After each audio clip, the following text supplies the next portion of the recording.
नमस्कार साथियों, आप सभी का दर्पण परिवार में एक बार स्वागत है। दर्पण परिवार की तरफ से एक नई पहल की शुरुआत की जा रही है और यह है आपका सीयूईटी एग्जाम।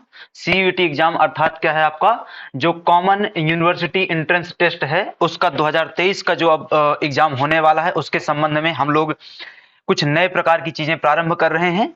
इसके तहत आप लोगों को सीयूईटी एग्जाम के बारे में पूरी तैयारी करवाई जाएगी और वो जितनी भी आपकी अलग अलग 27 स्ट्रीम्स आती हैं उन सब के बारे में विस्तार से यहाँ पर क्या करवाई जाएगी, प्रिपरेशन करवाई जाएगी। आज के इस वीडियो का जो पर्पज है वो है आपका हिंदी विषय, हिंदी का पाठ्यक्रम। जैसा कि मैं अभी आपको समझाऊंगा कि इस पूरे सिलेबस को, सीयूईटी के सिलेबस को हम 3 हिस्सों में डिवाइड करते हैं। आपको पहले से बेसिक जानकारी है, ठीक है। तो ये जो पूरा पोर्शन होने वाला है, इसमें हिंदी वाले पोर्शन के बारे में आज मैं क्या करने वाला हूं, आपसे चर्चा करने वाला हूं। वीडियो प्रारंभ करने के पहले आप लोगों से अनुरोध है कि आप लोग चैनल को सब्सक्राइब कर लीजिए, वीडियो को शेयर कीजिए।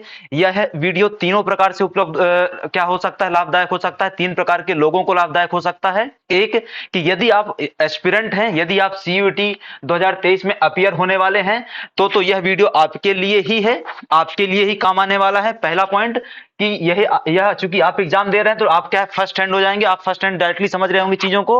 दूसरा, यदि आप एक पेरेंट हैं और आप यह वीडियो देख रहे हैं, आप पेरेंट हैं और आप यह वीडियो देख रहे हैं, तो आप अपने बच्चे को इस बारे में बता सकते हैं, या आप अपने जो भी आपका घर का सदस्य है, लड़का लड़का या लड़की जो एग्जाम में अपीयर होने वाला उसको बता सकते हैं, वह उसके काम का हो सकता है। और तीसरा, कि यदि आप क्या है लगभग इसी उम्र के हैं, कॉलेज पास आउट हैं, लेकिन आपका कोई छोटा भाई बहन क्या कर रहा है, तैयारी कर रहा है, तो उसको भी आप इस बारे में क्या कर सकते हैं, बता सकते हैं कि यहां से क्या हो सकता है, आप सीयूईटी एग्जाम के बारे में जानकारी ले सकता है वो, और यहां से सीयूईटी की प्रिपरेशन क्या है अपनी अच्छे तरीके से करके एक अच्छे यूनिवर्सिटी में एडमिशन ले सकता है अपने मनपसंद के कोर्स में, ठीक है, चाहे यूजी कोर्स हो चाहे पीजी कोर्स हो।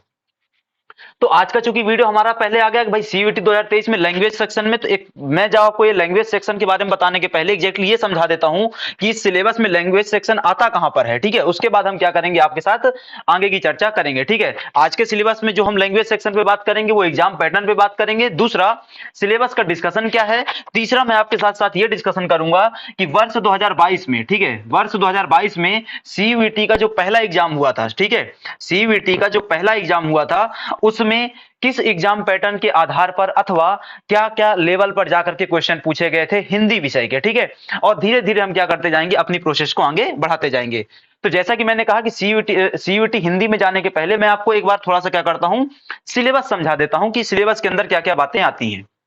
देखो, अब ऐसा नहीं है कि आपको ये नहीं पता है, ठीक है। हो सकता है कि अगर आप सीयूईटी के बारे में जानते हो तो आपको ये जानकारी पहले से होगी, लेकिन मैं एक नए पर्सपेक्टिव से चीजों को समझाने का आपको प्रयास करूंगा ताकि हम क्या हो, एग्जाम की समझ को बेहतर तरीके से क्या कर सकें, अपने पास ला सके, ठीक है। पॉइंट वही होता है ना कि अगर आप युद्ध में जा रहे हैं और युद्ध में प्रयोग किए जाने वाले हथियारों की ही जानकारी नहीं है तो भाई समस्या खड़ी हो जाएगी, ठीक है। आपके लिए इस सीयूईटी एग्जाम में सबसे बड़ा जो हथियार है वो क्या है, सिलेबस। अगर हमको सिलेबस पता है और अगर हमको क्या पता है, एग्जाम का पैटर्न पता है, दो ही चीजें महत्वपूर्ण होती हैं किसी भी चीज में, एग्जाम में, ठीक है।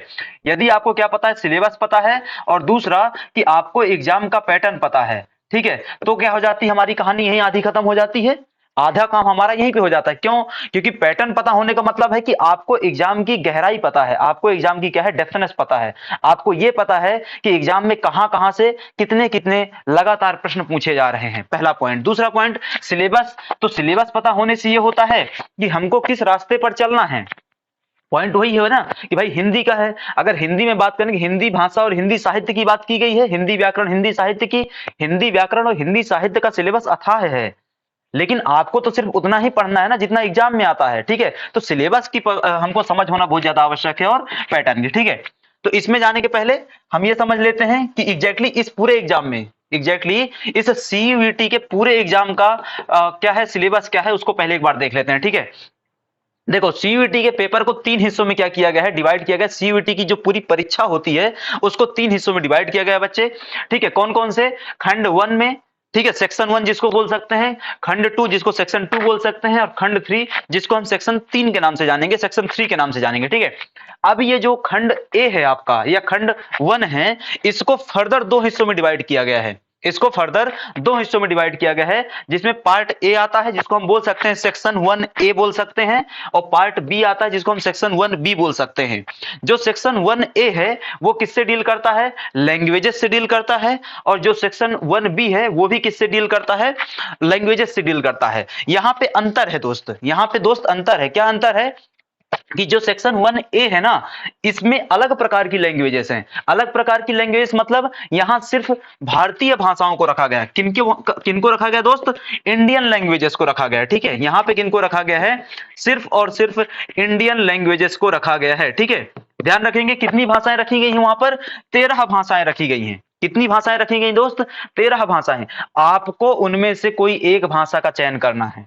आपको उनमें से कोई एक भाषा का चयन करना है, और उसी में से क्या आएंगे? आपके प्रश्न आएंगे। कितने प्रश्न आएंगे, कितना टाइम मिलेगा, उसकी चर्चा मैं आपसे आगे करता हूं पैटर्न में। ठीक है, अभी मैं आपसे सिर्फ सिलेबस की चर्चा कर रहा हूं। तो जैसा कि मैंने आपको बताया कि जो टोटल पेपर 1 है आपका, या सेक्शन 1 है, सेक्शन 1 के पार्ट ए में क्या है? टोटल 13 भाषाएं रखी गई हैं। 13 भाषाओं में से जो कि सभी की सभी भारतीय भाषाएं हैं, कोई एक भाषा आपको चयन करना होता है। फिर आता है सेक्शन 1 का पार्ट बी, या सेक्शन 1B बोल सकता हूं मैं। ठीक है, उसमें क्या है? भाषाएं रखी गई हैं। यहां पर 19 भाषाएं रखी गई हैं। इन भाषाओं में अंतर क्या है? इस भाषा और इस भाषा में अंतर क्या है? इस भाषा और इस भाषा में अंतर क्या है? कि इन 19 भाषाओं में आपको कुछ फॉरेन लैंग्वेजेस भी मिल जाएंगी, कुछ फॉरेन लैंग्वेजेस भी मिल जाएंगी, और कुछ मिलेंगी आपको इंडियन लैंग्वेजेस। कुछ क्या मिलेंगी आपको? Indian languages. कुछ भारतीय भाषाएं मिलेंगी, कुछ विदेशी भाषाएं मिलेंगी। इन भारतीय और विदेशी भाषाओं में जिनकी संख्या 19 दी गई है, उसमें से कोई एक भाषा आपको चयन करना होगा और एग्जाम में अपीयर होना होगा। ठीक है, पॉइंट यहां तक समझ में आ रहा है? आगे हम इसको क्या करेंगे, थोड़ा और डेप्थ में लेकर के चलेंगे। इसके बाद आपको क्या दिया हुआ है? सेक्शन 2 दिया हुआ है। ठीक है, अच्छा एक पॉइंट तो इसको याद रखो कि भाई यहां पे जो बात की गई है कंपलसरी है। सेक्शन 1 में जो भी बातें की गई हैं वो आपको कंपलसरी है। मतलब आपको, मतलब पॉइंट क्या है मेरा? ठीक है, मतलब आपको यहां से एक भाषा और यहां से एक भाषा चयन करना ही पड़ेगा। कंपल्सन है वो कंपलसरी है। वो आपको एक भाषा वहां पे क्या करनी पड़ेगी? चयन करनी पड़ेगी, लेनी पड़ेगी। ठीक है, उसके बाद आता है खंड 2, सेक्शन 2। ये क्या है? एकदम स्पेसिफिक होता है। ये क्या होता है? आपकी स्पेसिफिक होता है। ये डिपेंड करता है आपकी चॉइस पर। आपकी चॉइस का मतलब यहां पे क्या है? आपकी चॉइस का मतलब यहां पे क्या है? कि आप एग्जैक्टली कौन से कोर्स में एडमिशन लेना चाहते हैं। आप एग्जैक्टली कौन से कोर्स में एडमिशन लेना चाहते हैं? आप बीएससी करना चाहते हैं, आप बीकॉम करना चाहते हैं, आप बी करना चाहते हैं। ठीक है, आप कौन से कोर्स में एडमिशन लेना चाहते हैं, उसके अनुसार क्या किया जाएगा? आपको यहाँ पे एक सब्जेक्ट लेना होगा, एक ही सब्जेक्ट लेना होगा। ठीक है, तो ये होता है आपका, ये कहलाता है आपका डोमेन स्पेसिफिक। इसको क्या बोलते हैं? Domain specific. क्या बोलते हैं इसको? डोमेन स्पेसिफिक, विषय विशेष के संबंधित। विषय विशेष मतलब कि अगेन कि भाई आपको क्या करना है? बीएससी करना है, लेकिन आपको बीएससी काय में करनी? जूलॉजी में करनी है। आपको क्या करना है? बीए करना है आर्ट्स में। ठीक है, आपको क्या करना है भाई? बीकॉम करना है। बीकॉम काय में करना? अकाउंटेंसी में करना है। तो अगर आपको बीकॉम अकाउंटेंसी में करना है तो डोमेन में से अकाउंटेंसी सब्जेक्ट आपको लेना पड़ेगा। अगर आपको क्या करना है? बीएससी करना है जूलॉजी में, तो आपको जूलॉजी सब्जेक्ट यहां से क्या करना पड़ेगा? पिक करना पड़ेगा। पॉइंट समझ में आ गए? तो सेक्शन 2 क्या होता है? डोमेन स्पेसिफिक होता है। और यहां पे कितने डोमेन दिए गए हैं? टोटल 27 विषय दिए गए हैं। कितने विषय दिए गए हैं? 27 विषय दिए गए हैं। उसमें से आपको क्या करना पड़ेगा? अपने पसंद के विषय का चयन करना पड़ेगा। ठीक है, वो पसंद का विषय कैसे तय होगा? वो तय होगा कि आप किस कोर्स में एडमिशन चाहते हैं, आप अपना भविष्य कहां देखते हैं, आप अपना भविष्य किस प्रकार की उसमें कोर्स में देख रहे हैं, उसके आधार पर क्या करेंगे? आप अपने डोमेन का चयन करेंगे। बात स्पष्ट है? इसके बाद आता है आपका खंड 3, सेक्शन 3। सेक्शन 3 में क्या बात रखी गई है? जीटी की बात की गई है। किसकी बात की गई है? जीटी। इसको हम कह सकते हैं जनरल टेस्ट।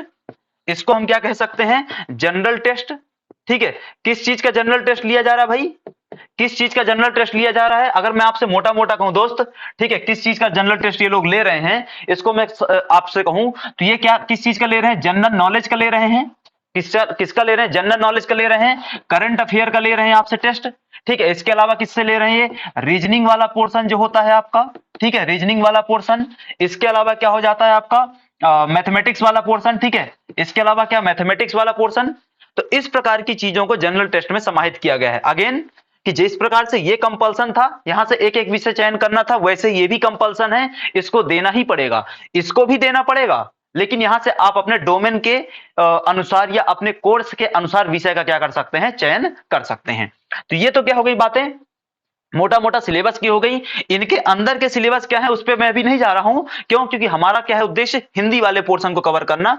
तो चूंकि मुझे हिंदी वाले पोर्शन की तरफ बढ़ना है तो अभी इस वाली कहानी को मैं यहीं पे रोकूंगा, फिर किसी दिन आपसे चर्चा करूंगा इस पर कि ये क्या होता है, इसके अंदर क्या क्या बातें आती हैं। ठीक है, तो जैसा कि मैंने आपको बताया कि जो सेक्शन 1A है, जो क्या है सेक्शन 1A है, जिसमें क्या क्या दी गई है आपकी, ये देखो यहाँ पे है ना, जो क्या है आपका सेक्शन 1A है जिसमें 13 भाषाएं दी गई हैं। इसमें 13 भाषाएं कौन कौन सी हैं अगर मैं कहूं, और मैंने बताया कि ये सभी क्या है आपका इंडियन लैंग्वेजेस हैं। ये सभी क्या है आपकी इंडियन लैंग्वेजेस हैं। कौन कौन सी लैंग्वेजेस हैं इसमें? इंग्लिश, हिंदी, असमी, बंगाली, गुजराती, कन्नड़, मलयालम, मराठी, उड़िया, पंजाबी, तमिल, तेलुगु, उर्दू। बात स्पष्ट है? इसमें से कोई एक भाषा आपको चयन करनी है, इसमें से एक कोई भाषा आपको चयन करनी है। सामान्य तौर पर जो क्या है, जो हिंदी भाषी क्षेत्र के लोग हैं, सामान्य तौर पर बच्चा जो हिंदी भाषी क्षेत्र के लोग हैं वो सब किस भाषा का चयन करते हैं? हिंदी भाषा का चयन करते हैं। आप किस भाषा क्षेत्र से हो? जैसे उदाहरण के लिए समझो, ये क्या है, बिल्कुल लिखा हुआ है कि नेटिव लैंग्वेजेस। ठीक है, हम क्या बोल सकते हैं यहाँ पे नेटिव लैंग्वेजेस दी हुई हैं, और इन नेटिव लैंग्वेज में हम कौन सी लैंग्वेज चयन करते हैं? हम वो लैंग्वेज चयन करते हैं जो हमारी मातृभाषा होती है। मातृभाषा क्या? जो हम हमारी माता से सीखते हैं, बचपन से बोलते आ रहे हैं। और हम सब सामान्य तौर पर कौन सी भाषा बोलते हैं? वो बोलते हैं हिंदी। हम सब सामान्य तौर पर कौन सी भाषा बोलते हैं? हिंदी। तो हम किसका चयन करते हैं? हिंदी का चयन करते हैं। अगर समझो कोई तमिलवासी है, अगर कोई कोई क्या है द्रविड़ राज्य से है, ठीक है, तमिलनाडु से, तो वो तमिल भाषा का चयन करेगा। अगर कोई क्या है तेलंगाना और आंध्र प्रदेश से है तो वो तेलुगु का चयन करेगा। अगर कोई कहा महाराष्ट्र से है तो वो मराठी का चयन करेगा। अगर कोई कहा है बंगाल से है तो बंगाली का चयन करेगा। इस प्रकार से वो अपनी क्या है मातृभाषा के अनुसार एक भाषा का चयन कर सकता है। 13 भाषाएं दी गई हैं। इसके बाद आ जाता है आपका कौन सा, ठीक है, ये सेक्शन 1A हो गया। इसके बाद कौन सा आ जाता है आपका सेक्शन 1B आ जाता है। ठीक है, सेक्शन क्या आ जाता है आपका 1B वाला पोर्शन आ जाता है। तो 1B वाले पोर्शन में क्या आ जाती हैं आपकी 19 भाषाएं दी गई हैं। कितनी भाषाएं दी गई उसमें? 19 भाषाएं दी गई हैं। ठीक है, ये क्या है आपका 19 भाषाएं यहाँ पे मिलेंगे। ठीक है, टोटल क्या है 20 भाषाएं हैं, लेकिन वो 20वीं भाषा कौन सी हो मैं आपको बता देता हूं। ठीक है, टोटल क्या है देखो पढ़ने को आपको 19 भाषाएं आएंगी, लेकिन कायदे से है 20 भाषाएं। बस 20वीं भाषा अलग से रखी गई है। 20वीं भाषा क्या है अलग से रखी गई, वो कौन सी है? तो सबसे पहले देखो कौन कौन सी भाषाएं दी गई हैं। तो मैंने आपको बताया कि इसमें भारतीय और विदेशी दोनों भाषाएं मिलेंगी। कैसे कैसे भारतीय और विदेशी भाषाएं? तो जैसे कि यहाँ पे अरेबिक मिलेगी। अरेबिक भारतीय भाषा नहीं है, सऊदी अरेबिया वगैरह में बोली जाती है। ठीक है, बोडो मिल जाएगी आपको, बोडो यही भारत की भाषा है बोडो। ठीक है, बोडो। और इसके बाद चाइनीज मिल जाएगी, चाइनीज भारतीय भाषा नहीं है। डोगरी आपको मिल जाएगी। डोगरी कहां बोली जाती है? जम्मू कश्मीर में बोली जाती है। जम्मू कश्मीर में ना बोल करके जम्मू रीजन में बोली जाती है। ठीक है, फ्रेंच फ्रांस में बोली जाती है। जर्मन जर्मनी की हो गई, इटालियन इटली की हो गई, जापानीज हो गई जापान की, कश्मीरी कश्मीर में बोली जाती है। कोंकणी, कोंकणी कहाँ की भाषा है दोस्त? गोवा और महाराष्ट्र का जो रीजन होता है, गोवा मेनली हो गया, मेनली कहाँ का? गोवा का। और महाराष्ट्र का तटीय क्षेत्र, महाराष्ट्र का कोस्टल एरिया। ठीक है, इसके अलावा मैथिली, मैथिली कहाँ की भाषा है? मैथिली बिहार की भाषा है। मैथिली कहाँ की भाषा दोस्त? बिहार की। मणिपुरी, नेपाली, पर्शियन, पर्शियन अपने यहाँ की भाषा नहीं है। रसियन नहीं अपने यहाँ की। संथाली अपने यहाँ की भाषा है। कहाँ बोली जाती है? झारखंड में बोली जाती दोस्त। इसके अलावा सिंधी और स्पेनिश अपने यहाँ की नहीं है। ठीक है, तिब्बतन अपने यहाँ नहीं बोली जाती है। इसके अलावा जो 20वीं भाषा है जो बहुत इंपॉर्टेंट है वो क्या है आपकी? संस्कृत। 20वीं भाषा क्या है आपकी? संस्कृत। इस प्रकार से ये 20 भाषाएं यहां पर क्या की गई हैं आपकी? रखी गई हैं। इस प्रकार से आपको 20 भाषाएं यहां पे मिलेगी। कोई एक भाषा आपको यहां पे क्या करना होता है? चयन करना होता है। यहां से क्या करना होता है? आपको कोई एक भाषा का चयन करना होता है और उसी को आप क्या कर सकते हैं? आगे लेकर के आगे बढ़ सकते हैं, उसमें अपना क्या क्या क्या कर सकते हैं? आप काम कर सकते हैं। ठीक है, इतनी बातें आ जाती हैं। अब आता है जैसे यहाँ पे मैंने आपको बताया कि जो हमारा ये सिलेबस था, इस सिलेबस के आधार पे एग्जाम का पैटर्न क्या है एग्जैक्टली, है ना, एग्जाम का पैटर्न क्या है। तो एग्जाम के पैटर्न की अगर मैं आपसे चर्चा करूं कि जैसे इसको क्या कर दिया गया है, 3 हिस्सों में डिवाइड कर दिया गया है। खंड 1 के 2 हिस्से हो गए और खंड 2 हो गया, खंड 3 हो गया। सेक्शन 1 के 2 पोर्शन हो गए, सेक्शन 2 हो गया, सेक्शन 3 हो गया। जो सेक्शन 1 के 2 पोर्शन है, मैंने आपको पीछे बताया कि भाषाएं दी हुई हैं। इसमें ध्यान रखो कि प्रत्येक में से 50 प्रश्न आएंगे। सेक्शन 1A में से भी 50 प्रश्न आएंगे, जो भी एक भाषा चयन करेंगे उससे। सेक्शन 1B में से जो भी आप भाषा चयन करेंगे उसमें से ही 50 प्रश्न आएंगे आपको। ठीक है, इसमें ध्यान बहुत ज्यादा ये रखने की आवश्यकता है कि 50 में से 40 प्रश्न करना आवश्यक है, कंपलसरी है। 40 प्रश्न करना कंपलसरी है, बिल्कुल कंपलसरी है, ठीक है। अगर आप नहीं करेंगे तो वहां पे समस्या खड़ी हो जाएगी, इसलिए क्या करना पड़ेगा आपको, उसको कंपलसरी है। अब भाई बचेगा भाई 10 प्रश्न, बचेगा 10 प्रश्न, तो आप उन 10 प्रश्नों को छोड़ सकते हैं जो आपके लिए क्या है, बहुत ज्यादा कठिन है, बहुत ज्यादा क्या करते हैं, दिक्कत खड़ी करते हैं, उनको छोड़ सकते हैं। लेकिन 40 प्रश्न तो आपको करना पड़ेगा। और क्या समय मिलेगा आपको, 45 मिनट। क्या समझे भाई, 50 प्रश्नों के लिए 45 मिनट, 50 प्रश्नों के लिए 45 मिनट। सेक्शन 1 के लिए भी 45 मिनट मिलेगा, सेक्शन 1 ए 13 भाषाओं में से कोई एक, उसके लिए 45 मिनट, और इसके लिए भी 45 मिनट, मतलब टोटल मिलेंगे आपको 1.5 घंटे, टोटल मिलेंगे आपको 1.5 घंटे। बात स्पष्ट हो रही है, ठीक है। इसके बाद आता है आपका डोमेन स्पेसिफिक वाला पोर्शन। डोमेन स्पेसिफिक मैंने आपको क्या बताया भाई, कि आप जिस कोर्स का चयन करना चाहते हैं, आप जिस कोर्स का चयन करना चाहते हैं, आप बीएससी करना चाहते हैं जूलॉजी में, आप क्या करना चाहते हैं, बीकॉम करना चाहते हैं अकाउंटेंसी में, ठीक है, वो आपकी मर्जी है। आप मैनेजमेंट में करना चाहते हैं, कुछ भी करना चाहते हैं, कि कुछ भी हो सकता है। उसके लिए क्या रखे गए हैं, 27 विषय रखे गए हैं जो कि डोमेन स्पेसिफिक है। डोमेन स्पेसिफिक जो भी विषय, उसमें से भी आपको 50 प्रश्न ही आने वाले हैं, ये बात भी स्पष्ट है। 50 प्रश्न ही आएंगे, जिसमें से आपको 40 प्रश्न करना अति आवश्यक है, और उसके लिए भी आपको 45 मिनट ही मिलेंगे। कितना टाइम मिलेगा दोस्तों, आपको 45 मिनट ही मिलेगा, ठीक है। इसके बाद आता है बहुत महत्वपूर्ण आपका कौन सा, सेक्शन 3। उसके बाद क्या आता है आपका अत्यंत महत्वपूर्ण, वेरी इंपॉर्टेंट कौन सा सेक्शन, आपका सेक्शन 3। सेक्शन 3 में क्या बात की गई है, कि सामान्य परीक्षा वाला जो जनरल टेस्ट जिसको मैंने आपको बताया, सामान्य परीक्षा या जनरल टेस्ट, इसमें 75 प्रश्न पूछे जाएंगे। वेटेज देख रहे हो आप, वेटेज देखो, यहां पे कितना हो रहा था 50, यहां पे डायरेक्टली कितना हो गया 75। 75 प्रश्न पूछे जाएंगे, और 60 प्रश्न करना कंपलसरी है। 60 प्रश्न करना कंपलसरी है, और मिलेगा कितना समय, 75 प्रश्नों के लिए 60 मिनट का समय मिलेगा। 75 प्रश्नों के लिए 60 मिनट का समय दिया जाएगा दोस्त आपको। ये क्या है, हमारा एग्जाम का पैटर्न है, ये क्या है, हमारा एग्जाम का पैटर्न है, ठीक है।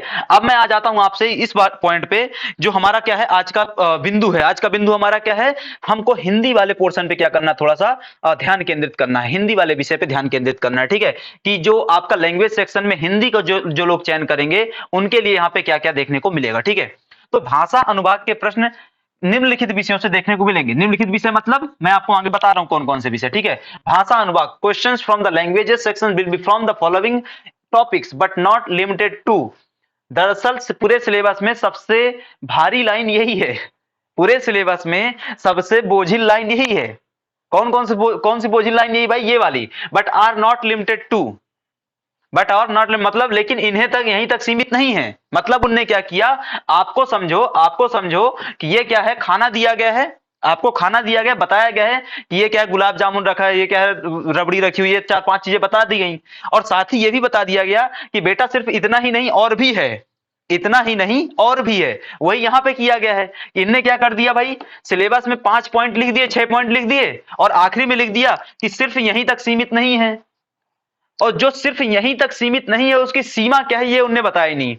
भाई जो चीज यहां तक लिमिटेड नहीं है, तो उसकी कुछ तो लिमिट होगी, लेकिन उस लिमिट के बारे में उन्होंने कोई चर्चा नहीं करी। लेकिन मैं आपको बताऊंगा उसकी लिमिट क्या है, लेकिन मैं आपको बताऊंगा कि उसकी लिमिट क्या है। मैं आपके साथ यहां पर इसी चीज के लिए हूं कि मैं आपको उस चीज की लिमिट बताऊंगा कि हमको उसको क्या है, हिंदी को कितनी गहराई तक पढ़ना है। और मैं आपको ये कैसे बताऊंगा, बाकायदा मैं इसको आपको बताऊंगा 2022 के पेपर के एनालिसिस के आधार पर। 2022 के पेपर के एनालिसिस के आधार पर उनने तय कर दिया है, या उनने अपने क्या बोलना चाहिए, पत्ते खोल दिए हैं, ठीक है। उनने अपने पत्ते कैसे खोल दिए, उनने बता दिया एग्जैक्टली कि हम हिंदी में कितनी डेप्थनेस के साथ एग्जाम क्वेश्चन क्या करेंगे, पूछेंगे, कितनी गहराई के साथ हम प्रश्नों को पूछेंगे, उससे हमारा सिलेबस तय हो जाएगा। कौन सा वाला सिलेबस, ये वाला सिलेबस। कि लेकिन इन्हें यहीं तक सीमित नहीं है, अर्थात but are not limited to. But are not limited to कहानी मैं आपको क्या करूंगा, क्लियर करूंगा। आ जाओ आगे बढ़ते हैं, ठीक है। देखो अब 1 मिनट आ जाओ, है ना, इसको अपन पिछली वाली स्लाइड में एक बार कवर कर लें, ठीक है। ये देखो, है ना, ये वही देखो, यहाँ पे ये आपको डायरेक्टली ये क्या किया गया है, जो उनने अपने सिलेबस में डाल करके रखा हुआ है, ठीक है। आपका जो यूजीसी है, ठीक है, कौन, यूजीसी एनटीए जो है, उनने अपनी वेबसाइट में सीयूईटी के लिए जो सिलेबस डाल के रखा हुआ एकदम एग्जैक्टली उसका स्क्रीनशॉट है। मैंने कुछ इसको अलग से इसलिए नहीं बनाया अगेन वही, मैं इसको अलग से बनाता मस्त फैंसी दिखता हो। अलग से न बनाने का मूल कारण क्या है कि YouTube में बहुत सारे ऐसे वीडियोज पड़े हुए हैं जो बहुत ज्यादा मिसलीडिंग हैं। मिसलीडिंग मेरा कहने का मतलब ये है कि वो एग्जैक्टली सही जानकारी नहीं दे रहे हैं, अपने अनुसार जानकारी दे रहे हैं, उससे समस्या खड़ी होती है। मैं आपको एग्जैक्टली सिर्फ वही बात बता रहा हूं जो उनने अपनी वेबसाइट में डाली हुई है। इसका मतलब कि ये जानकारी पूरी पूर्णतः क्या है, ऑथेंटिक है। ठीक है, इसमें किसी प्रकार की कोई छेड़छाड़ नहीं की गई है। तो देखो यहां पे जैसे कि मैंने आपको बताया, questions from the languages section will be from the following topics but are not limited to. इसी की तो चर्चा कर रहे थे हम दोस्त, इसी की चर्चा कर रहे थे कि कुछ यहां से प्रश्न आएंगे, इन इन टॉपिक से प्रश्न आएंगे, लेकिन सिर्फ यहां तक लिमिटेड नहीं है, सिर्फ यहां तक लिमिटेड नहीं है। जैसे सब इसको क्या है, 3 हिस्सों में डिवाइड कर लो, 3 से 4 हिस्सों में। सबसे पहला जो हिस्सा बनाया गया है वो क्या है, बनाया गया है रीडिंग कंप्रीहेंशन का। किसका बनाया गया है, रीडिंग कंप्रीहेंशन का। इसको हम लोग हिंदी में क्या कहते थे, अपठित गद्यांश।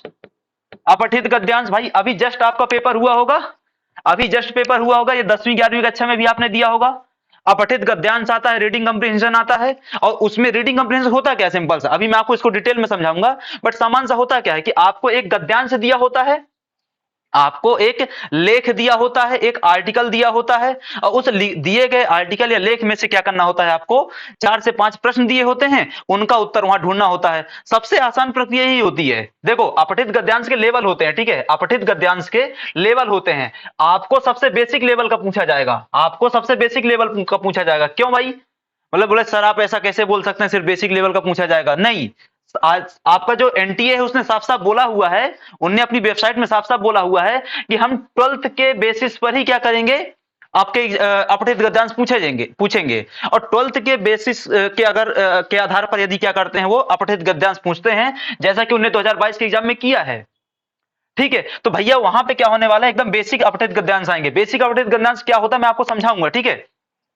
अब इसमें 3 प्रकार के आएंगे, फैक्चुअल, नरेटिव, लिटरेरी। इसको मैं आगे आपको समझाता हूं क्या होता है, ठीक है। इसके बाद क्या आता है आपका इसमें, verbal ability, rearranging parts, choosing the correct word, synonyms, antonyms और वोकैब्युलरी। ठीक है, इसको हम क्या करते हैं अब डिटेल में समझते हैं कि इसके अंदर क्या क्या बातें कवर की जाती हैं। ठीक है, आ जाओ। ठीक है, तो जैसे हमने बताया पीछे कि भाई पहला पोर्शन क्या है आपका, रीडिंग कंप्रीहेंशन, या उसी को क्या बोलते हैं, अपठित गद्यांश। देखो उनने एक स्पेसिफिक बताया हुआ है कितना मिलेगा, 300 से 350 शब्द। ऐसा नहीं है, ऐसा नहीं है कि आपको 5 से 6 पेज का रीडिंग कंप्रीहेंशन दे देंगे, फिर उसमें बहुत भारी भारी प्रश्न दे देंगे और उसका उत्तर भी आपको उसमें ढूंढे ढूंढे नहीं मिलेगा, अपने को स्वयं से बनाना पड़ेगा। ऐसा कुछ नहीं होने वाला है।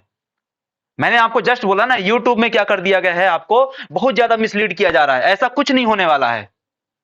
300 से 350 शब्द, मतलब मोटा मोटा कहूं कि अगर आप उसमें टाइपिंग वाले पोर्शन पे जाएंगे तो ज्यादा से ज्यादा 1 से सवा 1 के पेज के आसपास, 1 से सवा पेज के आसपास उतना पोर्शन दिया रहेगा आपको अपठित गद्यांश का। उसी में क्या दिए रहेंगे, आपको 5 प्रश्न दिए रहेंगे और वहीं से क्या निकालना है, आपको उत्तर निकालना है। और उत्तर भी बड़ी आसानी से मिलेगा। मैं जब अपठित गद्यांश की क्लासेस आपको करवाऊंगा तो मैं आपको बताऊंगा कि अपठित गद्यांश से उत्तर आसानी से कैसे निकाला जा सकता है। ठीक है, आपको बताया ना भाई 50 में से 40 क्वेश्चन करना कंपलसरी है। तो 50 में से 40 क्वेश्चन करना कंपलसरी है, तो आपको स्कोर भी तो करना है बिना गलत किए हुए। कैसे स्कोर करोगे वो मैं आपको बताऊंगा कि कैसे उसको आसानी से आप क्या कर सकते हो दोस्त, सॉल्व कर सकते हो। ठीक है, चलो आ जाओ इसमें कि अपठित गद्यांश की बात कर रहे थे हम। भाई अपठित गद्यांश दिया रहेगा आपको 300 से 350 शब्द के आसपास का। इसमें क्या दिया गया भाई, तो 3 प्रकार के होंगे। There will be 3 type of passages, there will be 3 type of passages, अर्थात 3 प्रकार के अपठित गद्यांश होंगे। कौन कौन से प्रकार होंगे, पहला एक आता है तथ्यात्मक, फैक्चुअल। ये क्या होते हैं भाई, तथ्यात्मक या फैक्चुअल। समझो आपको कोई उनने एक घटनाक्रम दिया हुआ है, समझो कि उनने आपको कोई एक घटनाक्रम दिया हुआ है और उस घटनाक्रम से आपको क्या करना है, अपने प्रश्नों का उत्तर खोजना है। जैसे उदाहरण के लिए बात कर लूं, मैं सिर्फ एक बेसिक उदाहरण की बात कर रहा हूं, बाद में अभी क्या होगा जब हम क्लासेस चालू करेंगे तो उसको क्या करेंगे, कंप्लीट उसमें लेकर के चलेंगे। ठीक है, जैसे उदाहरण की बात कर लूं कि भाई किसान आंदोलन हुआ था, ठीक है, तो उनने क्या कर दिया, किसान आंदोलन पे आपको कोई पैसेजेस दे दी, या फिर और दूसरा उदाहरण, ठीक है, जलवायु परिवर्तन का। ठीक है, किसमें, जलवायु परिवर्तन का। जलवायु परिवर्तन पे उनने क्या कर दिया, एक आपको अपठित गद्यांश दे दिया। जलवायु परिवर्तन पे उन्होंने आपको एक अपठित गद्यांश दे दिया और उस अपठित गद्यांश के माध्यम से आपसे वो प्रश्न पूछ सकते हैं। अब जलवायु परिवर्तन रिलेटेड जो भी अपठित गद्यांश दिया जाएगा, क्लाइमेट चेंज रिलेटेड जो भी आपका रीडिंग कॉम्प्रिहेंशन रहेगा, वो पूरा फैक्चुअल ही तो रहेगा ना दोस्त। पूरा क्या रहेगा, वो फैक्चुअल रहेगा, उसमें हवाबाजी तो की नहीं जाएगी। बात स्पष्ट हो रही है? तो भाई फैक्चुअल रहेगा, तथ्यात्मक हो गया पहला पॉइंट। दूसरा प्रकार क्या हो सकता है, नरेशन। दूसरा प्रकार क्या हो सकता है, नरेशन अथवा कथानक। कथानक या उसको क्या बोल सकते हैं, कथात्मक रूप में, कि भाई आपको क्या किया जा रहा है, एक स्टोरी कही जाएगी, आपको क्या दिया जाएगा, एक स्टोरी बना करके दी जाएगी। ठीक है, आपको क्या दिया जाएगा, एक स्टोरी बना करके दी जाएगी, और उस स्टोरी से आपको क्या करना होगा, अपने प्रश्न निकालने होंगे। वो स्टोरी भी कैसी रहेगी, 300 साढ़े 300 शब्द की ही रहेगी। ठीक है, और तीसरा क्या आ जाता है, लिटरेरी या साहित्यिक। लिटरेरी या साहित्यिक वाला पोर्शन क्या होता है कि समझो किसी लेखक के बारे में कुछ दे दिया, कुछ किसी विषय के बारे में दे दिया। ठीक है, जैसे उदाहरण के लिए बात कर लें कि उनने एक शब्द उठाया, उस शब्द से रिलेटेड कोई बात लिख दी। जैसे उदाहरण के लिए बात कर लें भाई, चिंता। क्या शब्द उठाया उनने, चिंता। चिंता पे उनने क्या कर दिया, कोई एक आर्टिकल लिख करके आपको दे दिया 300 साढ़े 300 शब्द का। क्या दे दिया उनने, चिंता पर एक आर्टिकल लिख करके आपको 300 साढ़े 300 शब्द का दे दिया, और उस पर 5 प्रश्न दे दिए आपको। बात स्पष्ट हो रही है? ठीक है, तो इस प्रकार से क्या किया जाएगा, आपको अपठित गद्यांश 3 प्रकार से देखने को मिलेंगे। ठीक है, इन 3 प्रकारों में से क्या करना होगा, आपको अपने उत्तर खोजने होंगे। उन उत्तरों को खोजना बहुत आसान होता है, उसमें किसी प्रकार की आपको कोई दिक्कत नहीं जाएगी। ठीक है, आ जाओ। ठीक है, जैसे एक उदाहरण यहाँ पे मैंने लिखा हुआ है कि एक सिर्फ यहाँ पे उदाहरण दे रहा हूं। ठीक है, अभी मैं आपको इसको कुछ करवाऊंगा नहीं, सिर्फ एक उदाहरण के तौर पर है कि मैं ये नहीं कहना चाहता कि शिक्षण में मानवतावादी तत्व उपयोगितावादी तत्वों से कम महत्वपूर्ण है। एक यहाँ पे क्या दिया जा रहा है आपको, अपठित गद्यांश दिया जा रहा है, रीडिंग कंप्रिहेंशन। उसमें क्या बात की कि मैं ये नहीं कहना चाहता कि शिक्षण में मानवतावादी तत्व उपयोगितावादी तत्वों से कम महत्वपूर्ण है। कल्पना शक्ति के संपूर्ण विकास के लिए थोड़ा बहुत महान साहित्य, थोड़ा बहुत वैश्विक इतिहास, थोड़ा बहुत संगीत, चित्रकला, वास्तुकला का ज्ञान अनिवार्य है। देखो यहाँ पे जो भी बातें की जा रही है वो किस प्रकार की बातें हैं, कुछ साहित्यिक बातें हैं। किस प्रकार की बातें हैं, कुछ साहित्यिक बातें हैं। मतलब इनने हमको जो रीडिंग कंप्रिहेंशन दिया अथवा अपठित गद्यांश दिया, उसको उनने किस प्रकार से मोल्ड कर दिया, लिटरली मोल्ड दिया। उसको किस प्रकार का मोल्ड दिया उनने, लिटरली या साहित्यिक मोल्ड दे दिया उनने। हो सकता है कुछ और बनाते जिसमें कथात्मक होता, हो सकता है कुछ और बनाते जिसमें तथ्यात्मक होता। ठीक है, तो ये जो दिया है इसी के आधार पर फाइनली क्या मिलेंगे, आपको 5 क्वेश्चन मिल जाएंगे, उनका उत्तर भी यहीं पे मिलेगा आपको। सबसे आसान प्रोसेस यही है, सबसे आसान प्रोसेस यही है। ठीक है, अपठित गद्यांश को सॉल्व करने की सबसे आसान प्रोसेस यही है कि भाई उसका उत्तर आपको वहीं पे मिल जाता है। अलग से बनाने की आवश्यकता नहीं है, अलग से सोचने की विचारने की आवश्यकता नहीं है। यहां पे पका पका दिया हुआ है, उसको अपने क्या करना है, ढूंढना है, और वहां पे क्या कर देना है, एमसीक्यू के आधार पे, चूंकि आपका पूरा एग्जाम क्या है, एमसीक्यू बेस्ड है, तो वहां पे उत्तर ढूंढ करके टिक कर देना है। ठीक है, कितनी आसान प्रोसेस है भाई। यदि लिखना पड़ता तो अपने को दिमाग लगाना पड़ता, क्या लिख दें, नंबर मिलेगा नहीं मिलेगा, सही लिख रहे हैं गलत लिख रहे हैं, कितनी कठिन प्रोसेस हो जाती। यहां तो आपको उत्तर दिया हुआ है, 4 ऑप्शन दिए, बस आपको सही उत्तर खोजना है, सही उत्तर आपको उसमें मिल जाएगा। ठीक है, तो ये पहला पोर्शन हो गया। पहले पोर्शन में क्या आता है आपका, अपठित गद्यांश, मैंने आपसे चर्चा कर ली। अब आता है अगला पोर्शन, इसमें आपका वर्बल एबिलिटी या मौखिक क्षमता। किसका पोर्शन आता है, वर्बल एबिलिटी या मौखिक क्षमता। क्या होता है मौखिक क्षमता वाला पोर्शन। ठीक है, देखो हम क्या करते हैं, सब एक कम्युनिकेशन कर रहे हैं। मैं आपसे अभी चर्चा कर रहा हूं, आप मेरे से कभी चर्चा करेंगे, सफलता जब आपको सफलता मिल जाएगी तो आप मेरे पास आएंगे। ठीक है, अपनी सफलता मेरे साथ शेयर करने के लिए मेरे से आप बातें करेंगे। ठीक है, हम सब जो भी कम्युनिकेशन कर रहे हैं वो एक भाषा के माध्यम से करते हैं, कि आप हिंदी भाषा में बोल रहे हैं, मैं हिंदी भाषा को समझता हूं, उसको क्या करता हूं, समझ करके मैं आपको रिस्पॉन्ड करता हूं। हम सब एक आपस में क्या कर रहे हैं, किसी न किसी भाषाई माध्यम से जुड़े हुए हैं। हम सब आपस में किसी न किसी भाषाई माध्यम से जुड़े हुए हैं। तो ये जो भाषाई माध्यम है, इसके क्या होते हैं, कुछ पक्ष होते हैं। ये जो भाषा होती है इसके कुछ पक्ष होते हैं, टोटल 4 पक्ष बोल सकते हैं। कि क्या होगा, भाषा को आप पढ़ रहे होंगे, भाषा को आप पढ़ रहे होंगे, पुस्तक है आपके पास, आपकी एनसीईआरटी की बुक्स होंगी, आपने पढ़ा, वो भी तो एक भाषा का माध्यम है कि जो हिंदी भाषा में या इंग्लिश भाषा में लिखा हुआ था। दूसरा, लिख रहे होंगे, आपकी नोटबुक होगी, आप अभी एग्जाम लिखेंगे, अभी क्या होगा, आपका 12th का बोर्ड का एग्जाम होगा, उसको लिखेंगे आप, वो भी एक माध्यम है। तीसरा, सुन रहे होंगे, भाई आपको क्या है, आरजे साइमा को सुनना है, आपको क्या करना है, गुरु रंधावा को सुनना है, तो वो जो बोल रहा है गुरु रंधावा, वो भी तो एक भाषा है ना, वो भी तो क्या है, किसी भाषा में बोल रहा है। ठीक है, आप रेडियो मिर्ची सुनते हैं, आप क्या करते हैं, कुछ और चैनल सुन रहे होते हैं, कुछ टीवी चैनल में सुन रहे होते हैं, तो जो सुनाई दे रहा होता है वो भी एक भाषा का रूप, वो है पक्ष है। दूसरा, बोलना, मैं अभी आपसे इंटरेक्ट हो रहा हूं, बोल रहा हूं, मैं अभी आपसे इंटरेक्ट हो रहा हूं, बोल रहा हूं। ठीक है, तो ये भाषा के पक्ष हो गए। और इन्हीं भाषा के पक्षों के आधार पर भाषा के रूप होते हैं। भाषा के बहुत सारे रूप होते हैं, लेकिन हम सिर्फ दो रूपों की बात करेंगे। कौन कौन सा? एक लिखित रूप, दूसरा क्या होता है? वाचिक रूप। लिखित मतलब वह भाषा का रूप, भाषा का वह रूप जिसको लिखा जा सकता है, भाषा का वह रूप जिसको क्या किया जा सकता है, ठीक है, बांटा जा सकता है। तो ये भाषा के रूप होते हैं। बोले अब सर इतना डिस्कशन क्यों कर रहे हो? ठीक है, बोले आपका पॉइंट होना चाहिए ना कि भाई इतना डिस्कशन किस बात के लिए? तो इतना डिस्कशन दोस्त इस बात के लिए कि आपके प्रश्न यहीं से आने हैं। मैंने आपको कहा कि ये भाषा का पूरा रूप है, भाषा के पूरे प्रश्न आपको यहीं से आएंगे। ठीक है, जैसे अब किस प्रकार के प्रश्न आएंगे ये देख लो, किस प्रकार के प्रश्न आएंगे ये देख लो। जैसे एक आएगा वर्तनी त्रुटि संबंधी प्रश्न, एक आएगा आपका वर्तनी त्रुटि। वर्तनी क्या होती है? वर्तनी क्या होती है ये जब मैं क्लासेस लूंगा आपको तब अच्छे से प्रॉपर पढ़ाऊंगा, ठीक है। बट वर्तनी सामान्य तौर पे एकदम एकदम बेसिक लेवल पे मैं आपको समझाऊं तो क्या कह सकते हैं उसको? मात्रा, मात्रा की अशुद्धियां पकड़ना। मात्रा की अशुद्धियां कैसे पकड़ना? जैसे उदाहरण के लिए देख लो, उदाहरण के लिए बताता हूं, ठीक है। जैसे उदाहरण के लिए कि भाई ये समझो, ये लिखा हुआ है उज्जवल और ये लिखा हुआ है उज्जवल। अब इसमें से कौन सा सही है? इसमें से कौन सा सही है आपका ये प्रश्न होना चाहिए। ये सही है अथवा ये सही है? इसमें से कौन सा सही है? ऊपर वाला सही है या नीचे वाला सही है? ठीक है। या फिर दूसरा समझो, या फिर दूसरा समझो, यहां पे लिखा हुआ है, यहां पे लिखा हुआ है आपका आशीर्वाद,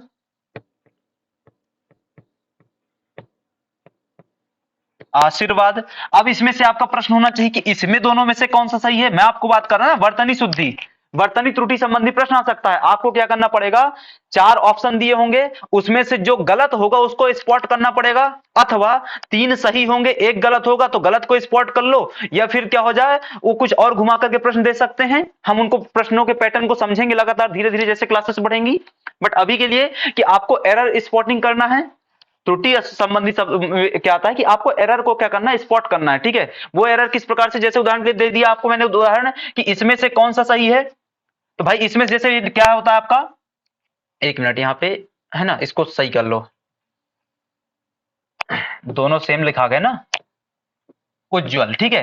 ये क्या हो गया आपका? उज्जवल लिखा हुआ है। तो भाई इसमें से सही कौन सा होता है? तो भाई इसमें से नीचे वाला सही होता है। इसमें आशीर्वाद और आशीर्वाद में क्या सही होता है? तो इसमें नीचे वाला सही होता है। हम इसको लिख रहे होते हैं ऊपर वाले को। तो इस प्रकार से क्या करना पड़ेगा आपको? एरर स्पॉट करना पड़ेगा, ठीक है। ये होता है आपका कौन सा? वर्तनी त्रुटि संबंधी बातें, ठीक है। दूसरा आ जाता है वाक्य त्रुटि संबंधी। वाक्य त्रुटि संबंधी जैसे उदाहरण की बात कर ले, जैसे उदाहरण की बात करो, ठीक है। ये सिर्फ उदाहरण की बात कर रहा हूं मैं, ऐसे प्रश्न नहीं आएंगे आपको। क्यों? क्योंकि ये बहुत ही एकदम लो लेवल के हो गए ना। ये बिल्कुल इतना लो लेवल का नहीं पूछा जाएगा। बट चूंकि अभी हम क्या करें, सिर्फ उदाहरण की बात करें, मैं आपको समझाने के लिए बातें कर रहा हूं, इसलिए इसमें बात आ जाती है। जैसे उदाहरण के लिए समझो, यहां पे लिखा हुआ मैंने वाक्य त्रुटि संबंधी की बात कर रहा हूं। जैसे यहां पे लिखा हुआ मैंने राम खाना खाया। क्या लिखा मैंने यहां पे दोस्त? राम खाना खाया। अब आपका प्रश्न होना चाहिए कि सर इसमें अशुद्धि क्या है, इसमें त्रुटि क्या है? सेंटेंस एरर स्पॉटिंग, ठीक है भाई। सेंटेंस में कहां पर एरर है उसको स्पॉट करना है। तो यहां पे कहां पे एरर है, ठीक है। जैसे उदाहरण की बात लो, राम खाना खाया, यहां पे अशुद्धि है। क्या अशुद्धि है? कि भाई राम ने खाना खाया। क्या आना चाहिए था यहां पे? राम ने खाना खाया। वाक्य गलत हो गया, एरर पता चली आपको कहां पर गलती है, ठीक है। तो ये होता है वाक्य त्रुटि संबंधी गलतियां, इसको स्पॉट करना। इसके अलावा आता है वाक्यों का पुनर्व्यवस्थीकरण। क्या करना है? पुनर्व्यवस्थीकरण। पुनर्व्यवस्थीकरण मतलब क्या होता है? रीअरेंजमेंट करना। क्या करना? उनका रीअरेंजमेंट करना।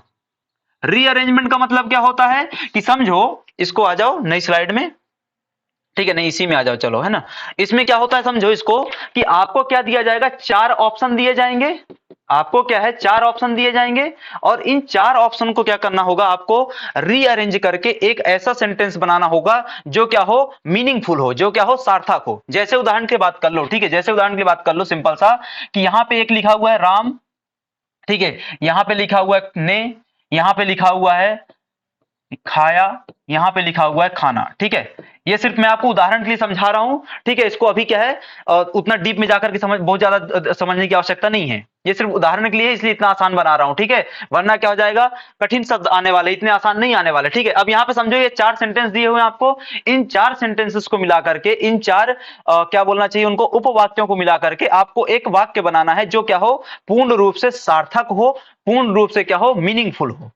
जैसे इसको बनाएंगे तो क्या बनेगा भाई, राम ने खाना खाया, ठीक है, क्या आएगा भाई, तो पहले नंबर पे क्या आ गया राम, दूसरे नंबर पे क्या आ जाएगा, तीसरा वाला ऑप्शन, ठीक है, राम ने, चौथे फिर आ जाएगा ये, फिर आ जाएगा आपका ये, ठीक है, ये इस प्रकार का कुछ सीक्वेंस बनेगा आपका, ये क्या बनेगा आपका, इस प्रकार का कुछ सीक्वेंस बनेगा। बात स्पष्ट हो रही है भाई, राम ये पहले नंबर पे दिया हुआ था राम, ठीक है, राम ने तीसरे नंबर पे दिया हुआ तो ये तीसरा नंबर आ गया अब आपका, फिर खाना तो ये हो गया, फिर खाया तो ये हो गया आपका, ठीक है। तो इस प्रकार से क्या दिया जाएगा आपको, सेंटेंस रीअरेंजमेंट के क्वेश्चन दिए जाएंगे, ताकि क्या कर सके आप, कुछ ऐसा सेंटेंस बनाए जो क्या हो, पूर्ण रूप से मीनिंगफुल हो, और उसको यहां पे क्या करेंगे, शामिल करेंगे, ठीक है। इसके बाद आता है आपको कौन सा, व्याकरण वाला पोर्शन। व्याकरण वाले पोर्शन में क्या क्या बातें आ जाती हैं, ठीक है, जैसे यहां पे वापस एक बार पुरानी वाली स्लाइड पे आ जाओ, ये यहां पे क्या दिया होता, भागों का पुनर्व्यवस्थीकरण, मैंने आपको समझा दिया, सही शब्द का चयन करना जो त्रुटिपूर्ण है, पर्यायवाची और विलोम शब्द और शब्दावली, पर्यायवाची और विलोम शब्द और शब्दावली, बस इतना ही सिलेबस में लिखा हुआ था, और आखिरी में उन्होंने क्या लिख दिया था कि सिर्फ यहीं तक लिमिटेड नहीं है, उनने क्या लिख दिया था आखिरी में, सिर्फ यहीं तक लिमिटेड नहीं है। तो यदि सिर्फ यहीं तक लिमिटेड नहीं है तो उसकी कुछ तो लिमिट होगी, और वो कुछ लिमिट हमको कहां से पता चली, 2022 के एग्जाम से पता चली, वो कुछ लिमिट हमको 2022 के एग्जाम से पता चली, और वो क्या क्या लिमिट है, तो आपको यहां पे प्रश्न दिए हुए, ठीक है। यहां से कितने प्रश्न आए हुए हैं पिछले एग्जाम में 2022 में, उसकी चर्चा हम बाद में करेंगे। क्या क्या है, जैसे कि वर्ण विचार हो गया, वर्ण विचार के तहत क्या क्या टॉपिक पॉइंट आ जाएंगे, तो जैसे उसमें तत्सम तद्भव और देशज विदेशज संकर शब्द आते हैं आपके, तत्सम हो गया, तद्भव हो गया, देशज हो गया, विदेशज हो गया, उपसर्ग हो गया, प्रत्यय हो गया, संकर शब्द हो गए, ये सब वर्ण विचार के तहत आते हैं। किसके तहत आते हैं, वर्ण विचार के तहत। लिंग हो गया, इसके अलावा शब्द विचार हो गए, शब्द विचार में क्या क्या बातें आ जाती हैं आपकी, तो उसमें वाक्य हो गए, उपवाक्य हो गए, ठीक है, ये सब बातें आ जाती हैं। इसके अलावा वचन, पर्यायवाची शब्द, विलोम शब्द, अनेक शब्दों के लिए एक शब्द, इसके अलावा कारक आ जाते हैं, कर्ता ने कर्म को करण से, संप्रदान के लिए अपदान से, ठीक है, ये पूरी बातें। इसके अलावा पूरे रस आ जाते हैं आपके, अलंकार आ जाते हैं, तीनों प्रकार के अलंकार, ठीक है, अर्था शब्द और उभय अलंकार, सर्वनाम, छंद, क्रिया, श्रुति भिन्नार्थक शब्द, इनको क्या बोलते हैं, श्रुति भिन्नार्थक शब्द, या इन्हीं को क्या बोलते हैं, समुच्चारित भिन्नार्थक शब्द, अर्थात उच्चारण समान रहेगा पर अर्थ भिन्न रहेगा, उच्चारण समान रहेगा, अर्थ भिन्न रहेगा। जैसे कि उदाहरण के लिए बात कर लें, ये अंश होता है और ये अंश होता है, एक अंश का मतलब कुछ और है, एक अंश का मतलब कुछ और है, बोलने में दोनों अंश ही आएंगे पर दोनों का मतलब अलग होता है। एक अंश का मतलब होता है हिस्सा, इस वाले अंश का मतलब क्या होता है, हिस्सा, पार्ट, भाग, जबकि इस वाले अंश का मतलब क्या होता है, शोल्डर या कंधा। बात स्पष्ट हो रही है। समुच्चारित भिन्नार्थक शब्द हो गए, विशेषण हो गया आपका, एडजेक्टिव्स आ जाते हैं, ठीक है। इसके अलावा मुहावरे, लोकोक्तियां, इसके अलावा नाउन्स आ जाते हैं आपके, ठीक है, संज्ञा, अविकारी शब्द आ जाते हैं। तो विकारी शब्द क्या होते हैं, अविकारी शब्द क्या होते हैं, ये भी हम समझेंगे, ठीक। इसके अलावा आपका क्या आ जाता है, समास, काल और संधि वाला पोर्शन आ जाता है, कि काल क्या होते हैं, संधियां क्या होती हैं, उनके प्रकार क्या होते हैं। आपको बिल्कुल देखो, संधि, आप संधि कहां दी हुई, आपको व्याकरण में दी हुई है, लेकिन संधि आपको अपठित गद्यांश में पूछी जाएगी। संधि आपको दी व्याकरण में है पर पूछेंगे अपठित गद्यांश में। कैसे, मैं उदाहरण की बात कर लूं, कैसे, मैं उदाहरण के लिए बात कर लेता हूं। तो हमने एक जो आपका उदाहरण रखा हुआ था उसका अपठित गद्यांश का, उस पे आ जाओ। जैसे यहां पे दिया हुआ है आपको, ठीक है, अब समझो कि उनने सिंपल से क्या कर लिया, आपको एक प्रश्न उठाया, या सॉरी एक उनने शब्द उठाया और उस शब्द से उनने क्या कर लिया, आपको उसका संधि विच्छेद करने को बोल दिया, ठीक है। जैसे उनने क्या कर लिया, यहां से सिंपल सा व्यवहारिक शब्द को उठा लिया, या फिर क्या है अकादमिक शब्द को उठा लिया, या फिर क्या देख लिया, विज्ञान शब्द को उठा लिया। इन प्रकार के शब्दों को उठाएंगे और डायरेक्टली आपसे पूछेंगे कि इस शब्द में कौन सा समास है अथवा कौन सी संधि है। पॉइंट समझ में आ रहा है कि किस वाले पोर्शन को कहां पे क्या कर सकते हैं, कनेक्ट कर सकते हैं। तो ये पूरा क्या था आपका हिंदी का सिलेबस था, जिसमें हमने अलग अलग पोर्शंस को क्या किया, कवर किया। तो इसमें आपको पूरी बातें समझ में आ गई होंगी। अपनी क्लासेस कल से प्रारंभ हो जाएंगी, और इसमें जो मैंने आपको बताया कि कुछ पोर्शंस ऐसे हैं, जैसे कि मैं आपसे लगातार डिस्कस करता रहूंगा कौन कौन से पोर्शंस, कि किस सब्जेक्ट को लेकर के आप किस डोमेन का चयन कर सकते हैं, पहला पॉइंट। दूसरा, हिंदी के साथ साथ आप कौन से डोमेन चयन कर सकते हैं, कि भाई ऐसी कौन से डोमेन्स हैं, ऐसे कौन से डोमेन्स हैं अर्थात कोर्सेस हैं जहां पे आप हिंदी के साथ आगे बढ़ सकते हैं। इस पॉइंट को हम कवर करेंगे किसी एक वीडियो में। साथ ही साथ ये भी है कि जो 2022 का पेपर था, 2022 के पेपर में किस पोर्शन से कितने प्रश्न आए, किस पोर्शन से कितने प्रश्न आए, ताकि हमको ये पता रहे कि एग्जैक्टली हमको पढ़ना क्या है। ठीक है, तो ये सब बातें हम क्या करेंगे, आगे करते रहेंगे।